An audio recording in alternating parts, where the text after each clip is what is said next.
तर मैत्रिणींनो, आज आपण मटार कसे फ्रोझन करायचे हे बघूयात। तर इथे मी घेतलेले आहेत 5 किलो हिरवे मटार, सोलून घेतलेले आणि स्वच्छ धुवून घेतलेले आहेत। तर आपण आता पाणी गरम झाल्यानंतर आपण याच्यामध्ये मटार ॲड करणार आहोत। चला तर मग आपले पाणी इथं उकडलेलं आहे। याच्यामध्ये मी 2 चम्मच मी साखर ॲड करून घेते। याच्यामध्ये टाकत आहे मीठ।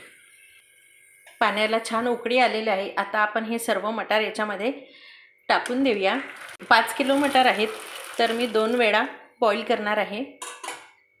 तर छान मटार आपले वरती आल्यानंतर याला काढून घ्यायचं।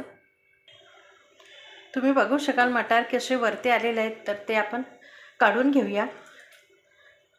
ह्याप्रमाणे सर्व मटार आपल्याला काढून घ्यायचे आहेत। चला तर मंडळी, आपले मटार असे वाफून झालेले आहेत। आपल्या मटारला अशा गार थंड बर्फाच्या पाण्यामध्ये टाकून द्यायचे आहेत।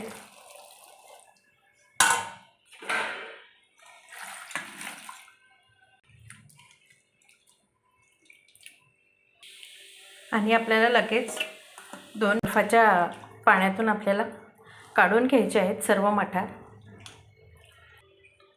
चला तर मंडळी, गार पाण्यातून काढून आपल्याला मटार असे छान कॉटनच्या कपड्यावर